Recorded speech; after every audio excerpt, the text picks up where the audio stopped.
Hello and welcome. Have you ever, found yourself just wishing for that one perfect answer? Yeah. That sort of magic bullet solution that just fixes everything. Maybe in a relationship or with your career or, I don't know, just figuring out a tough situation. Yeah, that feeling is pretty universal, I think. Exactly.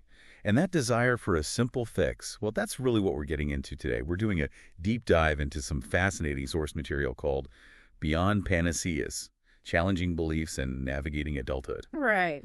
And to start us off, the sources really focus on this idea of a panacea, Yeah. basically defining it as something people think is a cure-all, something that'll just make everything about a situation better easily. That's a great place to kick off because really our mission here is to, unravel what happens when those simple beliefs we might have formed as kids, our personal panaceas, maybe smash up against the messy reality of adult life. The complexities, yeah. The complexities, exactly. We want to give you some clarity, some practical ways to think about navigating relationships and, your own growth without just getting lost in all the noise and information out there. Okay. It's about trying to distill what really changes as we grow up. Okay, yeah, let's unpack this then. Yeah. Because one of the first things the source material tackles is this belief a lot of us had growing up that our parents just know everything. Oh, yeah, the classic one. Right, that they inherently know what's best. I mean, it feels logical, doesn't it? They're adults, they've seen more. Uh-huh.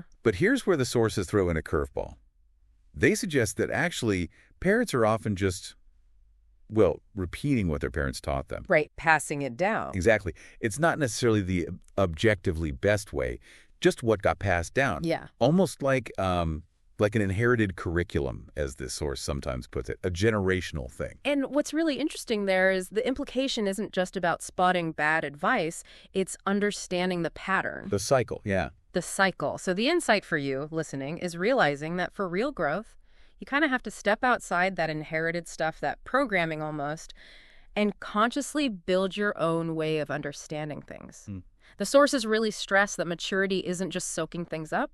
It's about actively questioning those deep-seated beliefs, especially once you feel, solid in your own values. So, okay, layer one is seeing that parents, even with good intentions, might be working off old maps or just repeating things. Yep. But then the material goes further. Yeah. It's not always just mimicry. Sometimes adults are. Yeah. Well, the source says just plain wrong. Huh. Yeah, blunt, but sometimes true. Or even childish. Maybe they weren't taught better. Maybe life's just made them a bit cynical or jaded. That happens. So for you navigating this as you grow, what do the sources say we should do? Like, do we try and fix these people? No, definitely not. The sources are pretty clear on that it's not your job to fix them. If we link it back to the bigger picture, it's more about recognizing and then dealing with individuals as they are. That's just part of life, right? Right.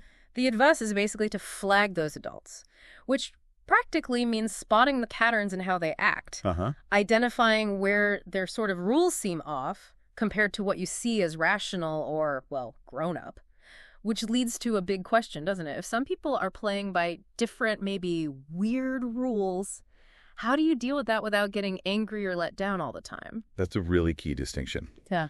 So when the source says develop your own set of rules for these specific people, what does that actually look like on the ground? Is it about boundaries? Boundaries are part of it, yeah. Or maybe changing what we expect from them internally? Or, I don't know, specific ways to talk to them so things don't explode? You've basically nailed it. It's fundamentally about ditching that panacea idea that, one size fits all in relationships. Right, that everyone's playing the same game. Exactly. They're often not.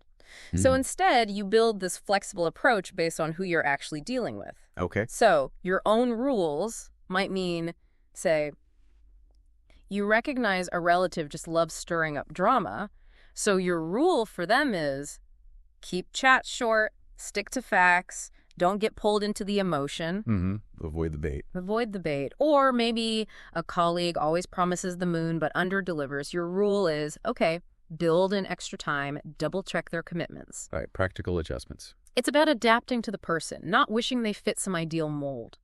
The source material basically calls this a core skill of adulthood, handling the messiness with targeted strategies instead of looking for that magic cure-all.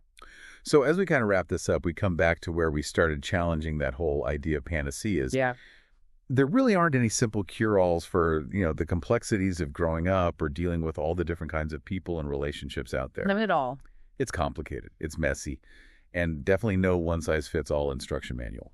Absolutely right. And real maturity, based on what we've looked at, involves seeing when adults might actually be, well, plain wrong or acting childish. Uh-huh. Whether that's because they just don't know better or maybe life's worn them down. Yeah. So the big takeaway really is how crucial it is to develop your own set of rules for those specific interactions. It's not about forcing everyone into your ideal box. Yeah. It's about accepting people as they are and figuring out strategically how to deal with them. That's just a fundamental part of being in the world, isn't it? It really is. And for our quote of the day, which just fits so perfectly here, the source material gives us this really grounded, practical bit of wisdom. You can't fix a leaky roof with good vibes and granola bars. I like that one. It's good. Isn't it great? It just drives home that point. Dealing with adult life, challenging your beliefs, it takes actual work. Practical, thoughtful effort, not just wishful thinking or, superficial fixes. Real tools, not just vibes. Exactly. Real tools, real understanding, real action. And maybe that leaves us with a final thought for you to chew on. This whole journey of adulthood. It's this constant process, isn't it? Figuring out what's real versus what's just a nice-sounding simplification. Building up your resilience when things get messy, and actively deciding what your principles are going to be. Because, kind of ironically, it's often that deep desire for the simple answer, the panacea, that actually makes navigating everything feel more complicated. That's a really interesting point. Yeah.